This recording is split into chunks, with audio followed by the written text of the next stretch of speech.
आज आपण पवित्र पोर्टलवरती 2022चं कट ऑफ ॲनालिसिस करणार आहोत पाचोरा तालुका कोऑपरेटिव्ह एज्युकेशनल सोसायटीचं, जेणेकरून आपल्याला 2025ला किंवा पुढे पण भविष्यामध्ये प्रिफरन्सेस देताना मदत होणार आहे. तर सगळ्यात पहिले आपण समजून घेऊ की इथे सगळ्यात टोटल ॲडव्हर्टाईज पोस्ट ज्या होत्या ते टोटल 31 होत्या आणि 261 कॅन्डिडेट्स रिकमेंड झाले आहेत इंटरव्ह्यूसाठी.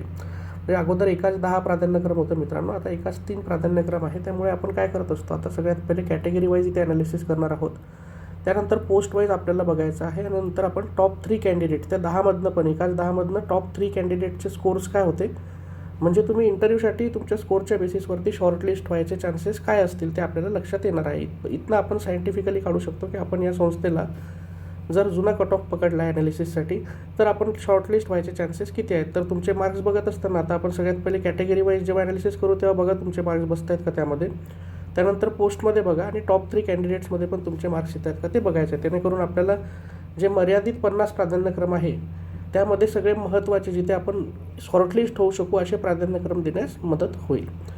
तर आता सगळ्यात पहिले आपण बघूयात की जनरल कॅटेगरीचा कट ऑफ काय होता, तो 121वरती आपल्याला बघायला मिळत आहे मित्रांनो. जनरल वुमनचा 120वरती आपण बघू शकतो. एक्स सर्व्हिसमॅन, अंशकालीन, स्पोर्ट्समॅन किंवा प्रोजेक्ट अफेक्टेड असे तुमच्याकडे पॅरलल रिझर्वेशन्स असतील किंवा ST कॅटेगरीमध्ये तुम्ही येत असाल किंवा उर्दू मीडियमचं तुमच्याकडे एज्युकेशन असेल तर तुम्हाला 2 डिजिटपर्यंत पण कट ऑफ आलेला बघायला मिळणार आहे. तर हे जे पॅरलल रिझर्वेशन्स आहे याचा हा बेनिफिट असतो, हा तुमच्याकडे असेल तर तुम्ही त्याचाही लाभ घेऊ शकता. त्यानंतर जनरल प्रोजेक्ट अफेक्टेडचा आपल्याला 114वरती कट ऑफ बघायला मिळत आहे. मी सांगितलं त्याप्रमाणे स्पोर्ट्समॅनचा तुम्ही 55वरती बघू शकता कट ऑफ, अंशकालीनचा 99वरती आपल्याला कट ऑफ बघायला मिळत आहे. आता आपण SC STचं बघूयात मित्रांनो. SCमध्ये तुम्हाला 108वरती कट ऑफ बघायला मिळते without any horizontal reservation. ST वुमेनचा तुम्ही SC वुमेनचा ST without any horizontal reservation 108वरती आहे आणि STचा विदाऊट एनी हॉरिझॉन्टल रिझर्वेशन 92वरती कट ऑफ आपण बघू शकतो. SC वुमेनचं 110वरती आहे तर ST वुमेनचा आपल्याला 87वरती कट ऑफ बघायला मिळत आहे. एक्स सर्व्हिसमॅनच्या दोन्हीकडे ॲडव्हर्टाईज पोस्ट होत्या बट कॅन्डिडेट्सच अवेलेबल नाही झाले, त्याच्यामुळे हे रिझर्वेशन्स तर अवेलेबलच होत नाहीत कॅन्डिडेट्स एक्स सर्व्हिसमॅनमध्ये. तर ही खूप चांगली अपॉर्च्युनिटी आहे ज्या कॅन्डिडेट्सकडे पॅरलल रिझर्वेशन्स असतील त्यांच्यासाठी. त्यानंतर मित्रांनो NTD आणि EWSमध्ये आपण बघणार आहोत. तर NTD without any horizontal reservation आपल्याला इथे 111वरती कट ऑफ बघायला मिळत आहे आणि NTD वुमेनसाठी आपल्याला इथे आपण 110वरती कट ऑफ बघू शकतो. EWS without any horizontal reservation 114वरती तुम्ही इथे कट ऑफ बघू शकता. EWS वुमेनचा पण 114वरती कट ऑफ इथे आपल्याला बघायला मिळत आहे. आता आपण काय केलं मित्रांनो, कॅटेगरी वाईज जे इथे जागा ॲडव्हर्टाईज्ड होत्या, ज्या ज्या कॅटेगरीजच्या इथे जागा होत्या त्या आपण ॲनालिसिस केलेले आहेत. तुमचे मार्क्स त्या कॅटेगरीजच्या स्कोर्समध्ये प्रॉपर फिट होत आहेत का ते बघा. म्हणजे त्याच्यापेक्षा कमी मार्क्स असतील तर आपल्याला एक ॲनालिसिस करायला सोपं होतं की या संस्थेमध्ये कट ऑफ हा गेलेला आहे तर आपण तिथे शॉर्टलिस्ट व्हायचे चान्सेस कमी आहेत. आता हे जे ॲनालिसिस आहे आपण ते 2022च्या रिझल्ट्सच्या ॲनालिसिसवरती करत आहोत. 2025मध्ये आपण ॲड करत असताना उलट 10 मार्क्स प्लस पकडणं सोयीचं असणार आहे. तर आता आपण सब्जेक्ट वाईज बघणार आहोत. आता पोस्ट आणि सब्जेक्ट वाईज ॲनालिसिस करणार आहोत. तर 1ली ते 5वीसाठी मित्रांनो ऑल सब्जेक्ट एडेडसाठी आपल्याला 87वरती इथे कट ऑफ बघायला मिळत आहे. त्यानंतर 6वी ते 8वी इंग्लिश भाषेसाठी, इंग्लिश भाषा शिक्षकासाठी तुम्ही 113वरती कट ऑफ बघू शकता. मराठीसाठी 6वी ते 8वीचा 112वरती कट ऑफ आहे मित्रांनो.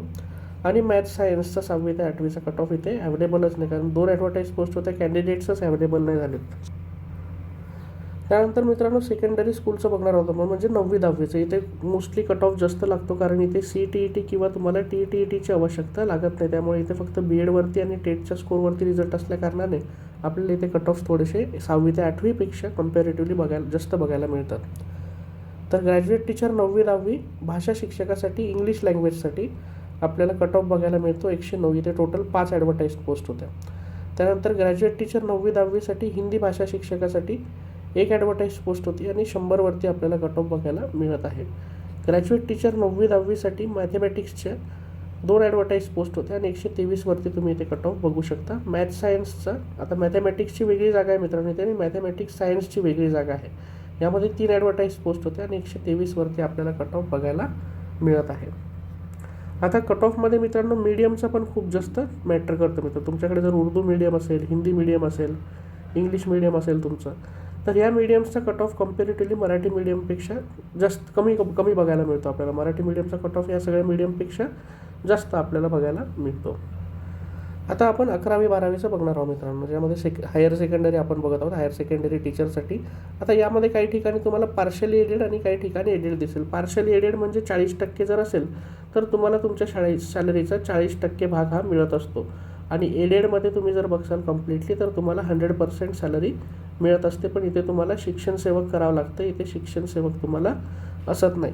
आणि या 40%चे 100% कधी होतील याचं पण काही असं प्रॉपर टाईम टेबल नसतो, पण हे जेव्हा होतील तेव्हा तुम्हाला 100% पगार त्याच्यामध्ये मिळत असतो. तर तुम्हाला कट ऑफमध्ये डिफरन्स बघायला मिळणार आहे. एडेडमध्ये तुम्हाला जास्त कट ऑफ बघायला मिळेल आणि पार्शल एडेडमध्ये तुम्ही कमी cut off most of the ठिकाणी बघू शकता. तर आता आपण हायर सेकंडरी टीचर बायोलॉजीचं पार्शली 40%चं कट ऑफ तुम्ही 112वरती इथे बघू शकता. केमिस्ट्रीसाठी 11वी-12वीचा 113वरती कट ऑफ आहे.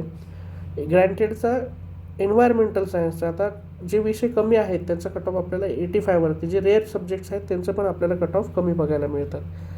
फिजिक्सचं ग्रँटेडचं तुम्हाला 123वरती कट ऑफ बघायला मिळत आहे मित्रांनो. तेच फिजिक्स जर तुम्ही पार्शल एडेड बघसाल तर 55वरती, लिटरली इथे हाफ तुम्हाला सॅलरी झालेली दिसत आहे, कारण इथे ग्रँड जो आहे मित्रांनो तो कमी आहे, म्हणजे पगार तुम्हाला इथे कमी मिळणार आहे कम्पॅरेटिव्हली एडेडच्या. आता आपण ह्युमॅनिटीजचा हायर सेकंडरी ह्युमॅनिटीज आणि मॅथमॅटिक्सचा कट ऑफ ॲनालिसिस करूयात. इथे आता जे पार्शल एडेड आहेत ते मी हायलाईट करेल. हिस्ट्री आणि पॉलिटिकल सायन्स सब्जेक्ट कॉम्बिनेशन आहे मित्रांनो. कधी कधी 11वी-12वीला 2 PG तुम्हाला सब्जेक्ट कॉम्बिनेशन मागितले जातात, ते जर तुमच्याकडे असतील तर तुम्हाला कट ऑफ हा 2 डिजिटवरती पण बघायला मिळतो आहे 11वी-12वीचा. तर हे पार्शली एडेडसाठी मित्रांनो 40%वरती, इथे 90वरती तुम्ही कट ऑफ बघू शकता. 11वी-12वी इंग्लिश भाषा शिक्षकासाठी पार्शली एडेड आहे मित्रांनो, इथे परत इथे 111वरती तुम्ही कट ऑफ बघू शकता. मराठी भाषा शिक्षकासाठी पार्शल एडेडचं 98वरती कट ऑफ आहे. Marathi plus geography partial aided subject combination आहे, 70वरती तुम्ही इथे कट ऑफ बघू शकता. मॅथमॅटिक्स पार्शली एडेड 40%वरती आपल्याला 116वरती कट ऑफ बघायला मिळत आहे. आणि पॉलिटिकल सायन्स ग्रँटेड मित्रांनो इथे 118वरती तुम्ही कट ऑफ बघू शकता. आणि ही 100% एडेड पोस्ट आहे मित्रांनो 11वी-12वीची, जी आपण आत्ता बघितलेली आहे. आता मित्रांनो आपण कॅटेगरी वाईज आणि पोस्ट वाईज तर बघितलं सगळं, आपल्या वॅकन्सीज होत्या का, आपल्या तिथे मार्क्स बसत आहेत का आपल्या त्या पोस्टवरती, ते तर बघून झालं आहे. पण आपण इंटरव्ह्यूला शॉर्टलिस्ट होऊ का? इंटरव्ह्यूला शॉर्टलिस्ट होण्यासाठी अगोदर एकाच 10 होते, आता एकाच 3 असणार आहे. तर हे 10 पण मार्क्सच्याच बेसिसवरती शॉर्टलिस्ट केले जायचे. आणि हे 3 मार्क्स आणि त्यांचे दिलेले प्रिफरन्स या 2 बेसिसवरती. तर आपण प्रिफरन्स दिलं तर आपण या टॉप 3मध्ये येऊ का हे कसं कळेल आपल्याला? तर ह्या 10पैकी जर 3मध्ये मार्क्स असतील आपल्याला तर ते ॲनालिसिस करायला सोपं होईल. तर आपण आता सगळ्यात पहिले टॉप 3 स्कोरर्स बघून घेऊ या सगळ्या सब्जेक्ट्समध्ये, आणि आपल्याला मग अंदाज येईल की आपण त्या टॉप 3मध्ये बसतो का. तर 1ली ते 5वीचे टॉप 3 स्कोरर्स 110, 110 आणि 93 या मार्कावरती होते. म्हणजे 93 to 110मध्ये जर स्कोर असेल तर तुमचे इथे शॉर्टलिस्ट होण्याचे चान्सेस आहेत, असं आपण प्रोबॅबिलिटी मित्रांनो इथे पकडू शकतो. त्यानंतर 6वी ते 8वी इंग्लिश टीचरसाठी 118, 116 आणि 116वरती टॉप 3 स्कोरर होते. जर 6वी ते 8वी लँग्वेज मराठीसाठी 128, 119 आणि 115वरती टॉप 3 स्कोरर्स होते मित्रांनो. इथे नन दाखवलं आहे कारण कॅन्डिडेट्सने अप्लाय नव्हतं केलं इथे. त्यानंतर 9वी-10वीसाठी बघणार आहोत मित्रांनो. 9वी-10वीसाठी मॅथमॅटिक्स आणि सायन्ससाठी 151, 134 आणि 136वरती आपल्याला टॉप 3 स्कोरर्स बघायला मिळत आहेत. त्यानंतर 9वी-10वी मॅथमॅटिक्ससाठी 136, 136 आणि 127वरती आपण टॉप 3 स्कोरर्स बघू शकतो. 9वी-10वी इंग्लिश भाषा शिक्षकासाठी 122, 123 आणि 120वरती टॉप 3 स्कोरर आहेत. 9वी-10वी हिंदी लँग्वेजसाठी 115, 116 आणि 115वरती आपल्याला टॉप 3 स्कोरर्स बघायला मिळत आहेत. त्यानंतर आता 11वी-12वी सायन्ससाठी आपण बघणार आहोत मित्रांनो. यामध्ये पार्शल एडेड आहेत काही. फिजिक्ससाठी पार्शल एडेडसाठी 150, 134 आणि 126वरती कट ऑफ बघायला मिळत आहे आपल्याला टॉप 3 स्कोरर्सचा. फिजिक्स एडेडसाठी 128, 123 आणि 121वरती तुम्ही इथे बघू शकता. केमिस्ट्रीचा 131, 123 आणि 122वरती टॉप 3 स्कोरर्स आहेत. बायोलॉजीसाठी 126, 119 आणि 116वरती आपल्याला इथे टॉप 3 स्कोरर्स बघायला मिळत आहे. एन्व्हायरमेंटल स्टडीजसाठी 124, 85 असे 2 टॉप 3 स्कोरर्स बघायला मिळाले. इथे सॅम्पलमध्ये नाहीत म्हटलं, डेटामध्ये तुम्हाला फक्त 2च लोकांनी इथे अप्लिकेशन केलं आणि 2 टॉप स्कोरर 124 आणि 85वरती आपल्याला इथे बघायला मिळत आहेत. त्यानंतर आता आपण ह्युमॅनिटीज आणि मॅथ्ससाठी बघणार आहोत मित्रांनो. यामध्ये काय बघायचं आहे आपल्याला की पॉलिटिकल सायन्सचं जो टॉप 3 स्कोरर होते ते 127, 131 आणि 125वरती होते मित्रांनो. मॅथमॅटिक्ससाठी 121 आणि 121वरती टॉप 3 स्कोरर होते. 11वी-12वी लँग्वेज इंग्लिशसाठी 120, 123 आणि 120वरती आपल्याला कट ऑफ बघायला मिळतो. लँग्वेज मराठीसाठी 109, 114 आणि 100वरती तुम्ही या कट ऑफ बघू शकता टॉप 3 स्कोरर्सचा. आणि dual P G Marathi plus जिओग्राफीसाठी मी सांगितलं तुम्हाला ड्युअल पी जी असेल तर 2 डिजिट्सवरती तुम्ही स्कोरर्स बघू शकता. तर 70 आणि 85 असे 2च टॉप 3 स्कोरर्स इथे होते. सब्जेक्ट कॉम्बिनेशन सेम जे पाहिजे ते मिळणं खूप थोडंसं डिफिकल्ट असतं, त्यामुळे कॅन्डिडेट्स कमी असतात आणि प्रिफरन्सेस पण कमी द्यायला मिळतात. तर अशा पद्धतीने मित्रांनो आपण कॅटेगरी वाईज, पोस्ट वाईज आणि टॉप 3 स्कोरर्स ॲनालिसिस केलेले आहेत पाचोरा कोऑपरेटिव्ह एज्युकेशन सोसायटीचे. आता तुम्ही बघायचं आहे की आपले जे मार्क्स आहेत, फॉर एक्झाम्पल आपल्याला 120 मार्क्स असतील, त्यानंतर आपली पोस्ट 6 to 8 असेल आणि त्यामध्ये आपली लँग्वेज इंग्लिश असेल, तर आपण इथे शॉर्टलिस्ट होऊ शकतो का? 1:3 जो रेशो आहे, 1:3 जो रेशो याच्यामध्ये आपल्याला बोलायला जाऊ शकतं का? त्यासाठी आपण टॉप 3 स्कोरर्स पण आपल्या विषयाचे बघितलेत की इंग्लिश लँग्वेजचे टॉप 3 स्कोरर्स कोण होते, त्यामध्ये आपण नंतर प्रिफरन्स देऊ शकतो का? म्हणजे आपल्याला एक अंदाज यायला मदत होते, प्रोबॅबिलिटी आपल्याला कळून जाते की कशा पद्धतीने आपण कुठल्या संस्थेला कट ऑफ दिला पाहिजे. तुम्हाला व्हिडिओ आवडला असेल तर लाईक करायला विसरू नका. आणि असेच आपण काय केलेत की विदाऊट इंटरव्ह्यूचे पण सगळे कट ऑफ ॲनालिसिस करून टाकलेले आहेत की तुम्हाला प्रिफरन्सेस कसे द्यायचे त्यावरती व्हिडिओ आहेत. डॉक्युमेंट व्हेरिफिकेशनसाठी व्हिडिओज चॅनलवरती अपलोड केलेले आहेत.